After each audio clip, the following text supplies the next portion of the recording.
Welcome to this Practice IQ session on the dashboards that are available from an out-of-the-box solution.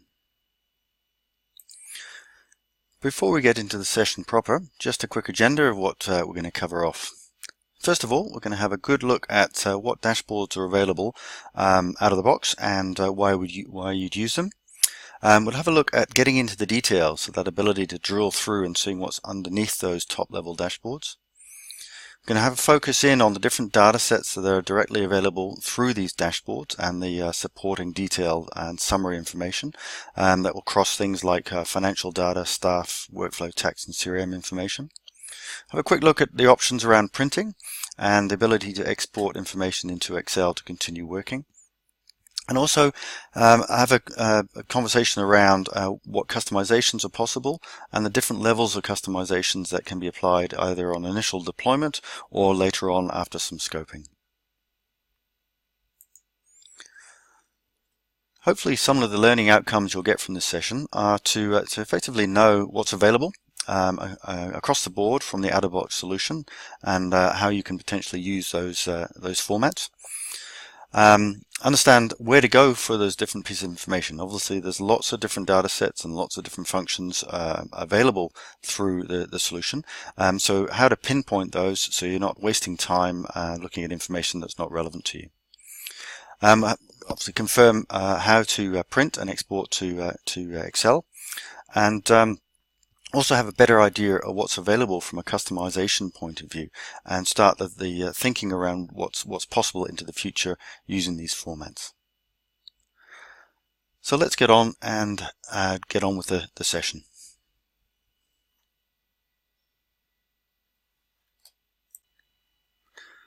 So let's start things off by having a look at some of the resources available to you. On the Practice IQ intranet site, there's a little help option here, and this brings up a series of links to PDF documents.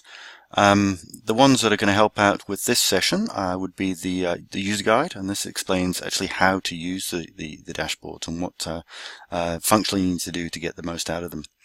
The other resource here is a PDF describing the dashboards themselves and what is available when you drill through. So if we open this up, it gives a graphical representation of all the main dashboards and where they go to when you start clicking around. You can see here the flow of information from the various aspects of the starting points.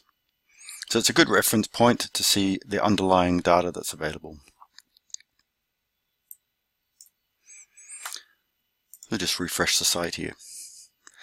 So first off, what's available from an out-of-the-box point of view? Now, what you're seeing on this intranet site is just that out-of-the-box design of the site. Your labels and menu options may differ from this, but fundamentally the functionality is the same. So we've got a dashboard section here, and within the dashboard section we've got broken down into the different attributes or sections within a firm.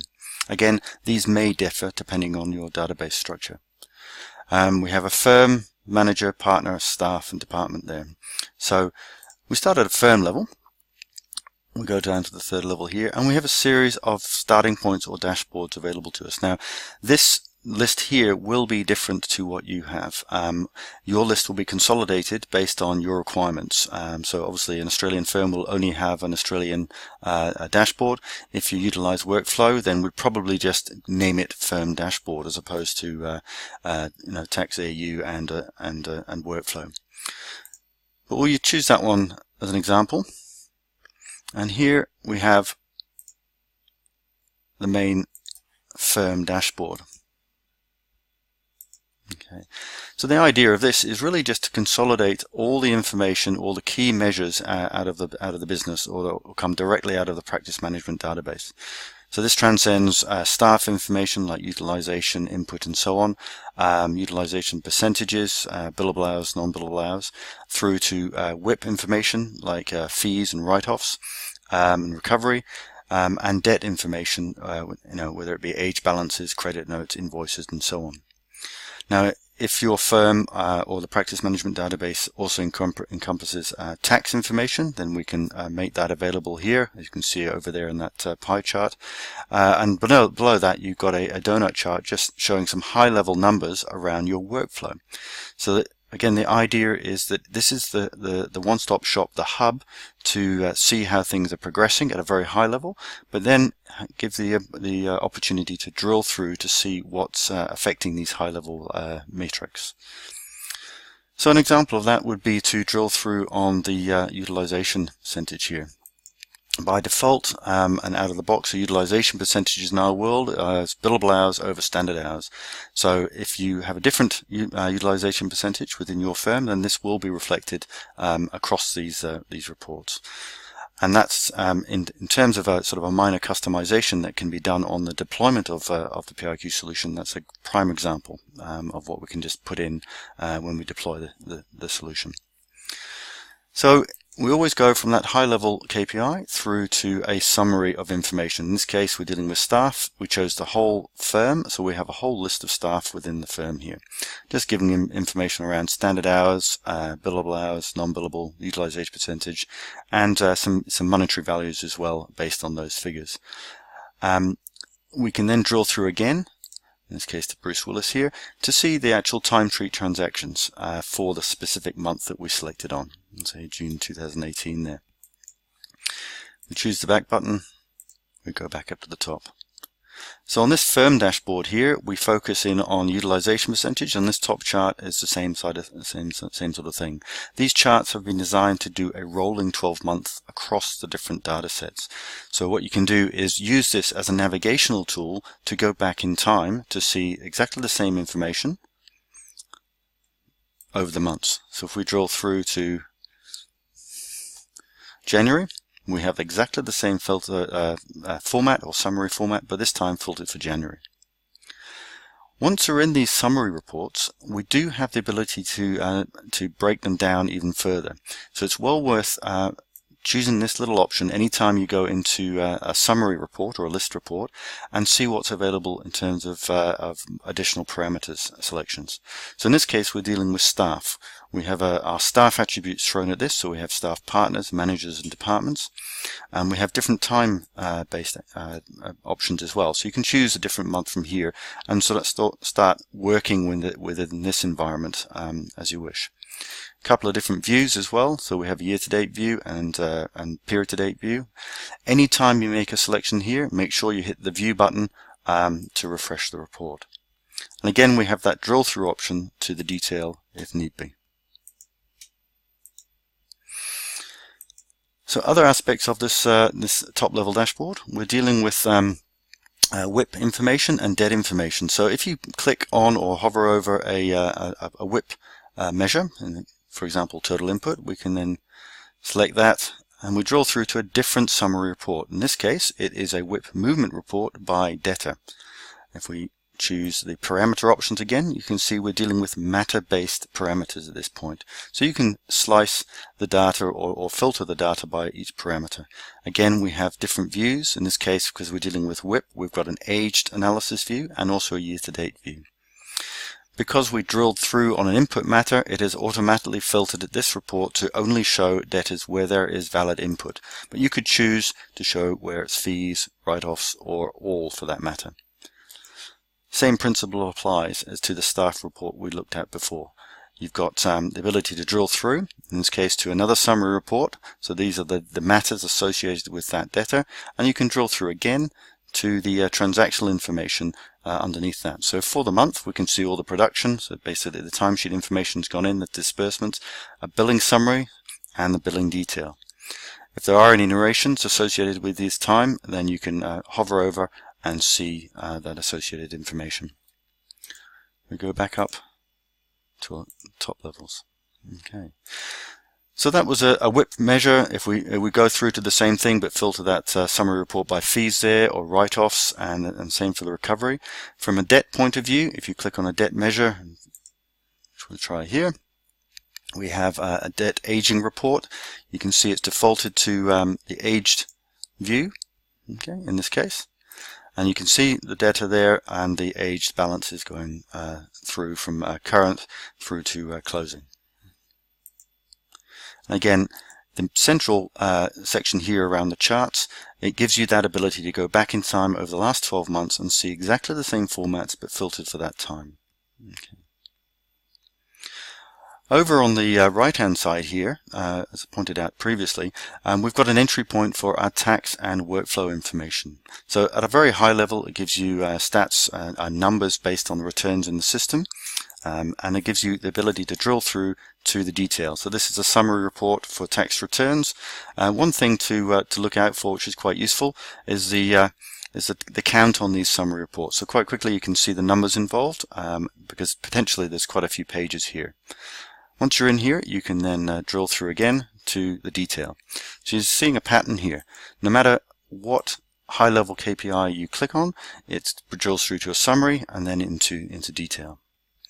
If you're interested in workflow stats, so you've got a high level here, completed, still active, and not started. If we go into, say, for example, the completed section here, it will filter a workflow summary report by the completed jobs, and again allow you to drill through to the detail.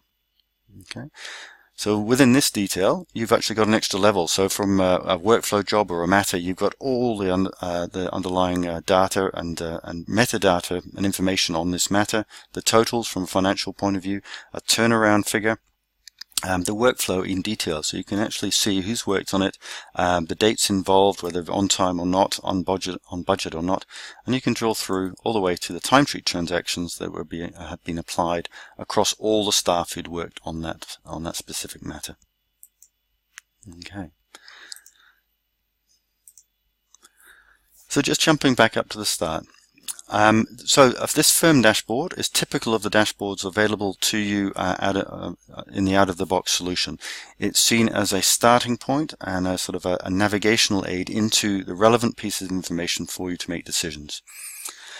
We've applied these formats, exactly the same formats, across the different sections of the business or attributes here. So we have department, manager, and partner. Identical formats. The only difference is it's been sliced by that individual partner in this case, or manager department. The context here around the dashboards, just choose a different month with some data here, is where when we're dealing with a utilization figure or utilization chart in here, the context of Cary Grant as a partner is where he is a staff partner. So he's been associated in the practice management database in the FIONA as a FIONA staff partner. When you're dealing with WIP and debt figures, or recovery figures, tax or workflow, it's the context of a matter or job partner for Cary Grant. But you can see the dashboard is identical, the context has just changed. And that is exactly the same whether we're on a manager or department side of things. Now, there are various options which will either be switched on or off depending on how you want to use it. We have just charts, we have KPI options, and just different formats, not of all of which will be switched on for you, but they all work in the same way and present the same type of information. There are a couple of exceptions in terms of the formats that are available. First of all, we have a manager section, and this is also available from a department point of view. There's a real focus on a staff or team function from a dashboard point of view. So Cary Grant here has been assigned as a fee earner or a team manager in the practice management system, and what's important to him is how his team is performing across a utilization productivity point of view, including understanding where their internal or non-chargeable time has gone, and a workflow point of view. So the left-hand side of this section here is all about utilization, okay, how the team is performing across the jobs that they're doing. Also the breakdown there, and you can see a summary of the different members in his team with the ability to drill down again to see the timesheet transactions, so it's easy access for him. On the right-hand side, there's a focus of his team and the workflow that they are performing in the business and the different context of that. So the top table here shows numbers of where the team are wholly responsible for a job in a matter context, and at the bottom here we have it where their staff members are currently responsible for jobs. So you can see quite quickly where there potentially are bottlenecks, where individuals have got far more work on currently on than others. Again, with the drill through ability here, it reuses those summary formats to provide lists based on those selections, and you can drill through to gain clarity on what's going on. So there's a lot of information across the core data set. So we're dealing with productivity, utilization information from a staff point of view, and WIP, debt, lockup, revenue, recovery information across a sort of a matter and job-based focus. All of which are sort of shown at a high level as a starting point across these different formats with the ability to drill through. One section that is vitally important is to get the right information in front of individual staff members to now allow them to do the work that they need to do. So we have a couple of staff dashboards available to us. I'm going to go to an admin version here so I can pick additional staff members. I'll choose a different period. Okay. So this is the same focus as we had for that team dashboard. We have a productivity utilization focus for the staff member, and also a job focus or a workflow focus. So the top section here, again, same formats used, same traffic lights and so on that are available. I should mention that all the traffic light systems that you're seeing here are based on using a benchmark of the same period in the previous year. We can utilize, and it's again a common customization, we can utilize budget information, especially around staff budgets, which are in the practice management system. So we can change these traffic lights quite easily to use that as a benchmark rather than the same period last year. There is a 20% threshold for this traffic light system. So in saying that, to explain that, if you are within 20% of whatever target or whatever benchmark you're after, it will go amber. Obviously, if you're worse, then it's red, and if you're better, then it's green. So again, from an individual staff member's point of view, they can come in here and use this as a hub into their information. So at a first glance, they can see how they're performing. They can see how they've performed over the last 12 months. And they also have access to effectively a to-do list here where they're currently responsible for jobs. So they can see the list that they've got on. They can drill through and reuse the same format that was done before to see who's potentially done work previously on a job to see who to speak to. Okay. So those are the standard sort of out-of-the-box sort of firm-wide dashboards that are available in the PIQ solution. We do have a series of sections or starting points in terms of more operational style analysis across the different data sets of workflow, tax, and CRM. So if we click on the workflow, there's a whole lot of things in here, and another session will cover this in detail. But just quickly, at the top level, we have a workflow dashboard that presents high-level stats for specific jobs in the system, broken into 3 sections. We have active jobs at the top with all those stats. Again, each one drillable. We have 2 completed sections. These are all just based on the original time that has been selected at the top here. So we're dealing with where jobs are due. So in this case, this is filtered to the whole of 2018 financial year. So this complete section is this first one is all about the ones that have been completed, due in the selected period and have been completed. The bottom section here is all about matters that have actually been completed in this time frame, but may not necessarily have been due in this time frame. So they might have been early or late. From a tax point of view, a couple of options here for the different regions that we're dealing with. We have a dashboard for Australian tax. These are pretty similar and pretty straightforward. We've got just some high-level stats around lodgement percentages. Again, the ability to drill through and see the detail on that. We have a NZ option when we're dealing with filed percentages. various charts available across the different matrix here, some RID percentage targets and so on. A year-to-date comparison. This is also on the Australian side of things in terms of lodgement or filed returns analysis across the years. This is an example of a chart that can be zoomed in on. So again, with the tooltips available, just check out the instructions that are available to you, whether it be to drill through and see more information or zoom in there. If we click on that chart, it'll actually give you the bigger chart there, the breakdown, more graphical representation of the numbers and the figures as well in a matrix table. Okay. And finally, the other operational section we have starting points for are the CRM dashboards. There's a whole load of summary and detailed information here, but we've got an example here of a dashboard that brings it all together. The main focus around these, the main aspects of the CRM product available. So we have our opportunities in the system, activities and events, and the stats associated with these and the numbers. And again, each one of these is drillable, and the tooltips give more information as you go through. Okay.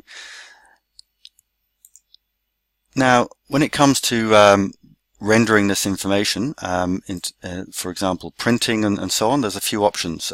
We utilize, as we said before, reporting services, Microsoft reporting services, as our tool to build and present this information, and it has some built-in functionality around what we can do. So first of all, if you hit the little save button here, you can go take things to Excel or PDF.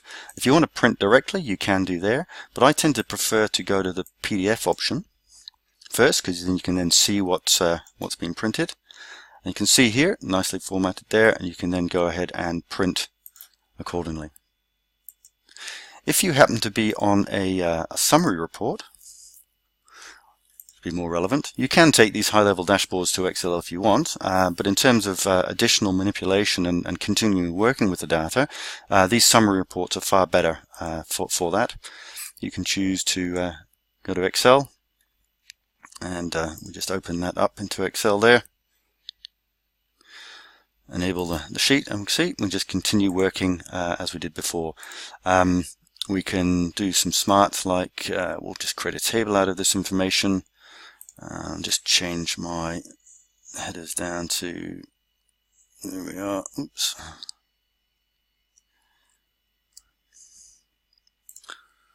And okay, that, oops, cancel there.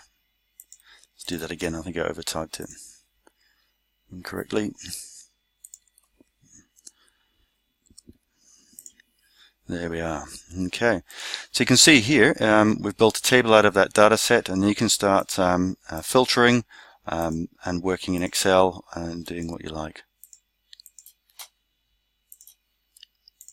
Okay, so I mentioned a couple of times through this process customization. Okay, so it's like anything, little customizations are easy. There are some pretty straightforward things we can do, things like that, those utilization customizations, or changing how we work with the benchmarks around budgeting and so on. We can actually customize any aspect of this, and we would probably work with you in terms of the scope of that. But in terms of swapping out a measure, for example, or changing one of these is relatively straightforward to do. Deleting aspects off charts if they're not relevant is very easy to do as well. But for a full idea of what is possible, just get in contact with a Reckon consultant or through support, and we can go through those options. But hopefully you'll see the out-of-the-box solution provides a reasonably extensive starting point for you to render your practice management data and understand it and make decisions around that going forward. So all that's left to do now is we'll go back to our presentation and close off. Well, thank you very much for finding the time to watch this session. I hope you find it informative and useful. For any other information on this session or any of the Training Academy workshops that are available, please use the contact information on screen now. Thank you.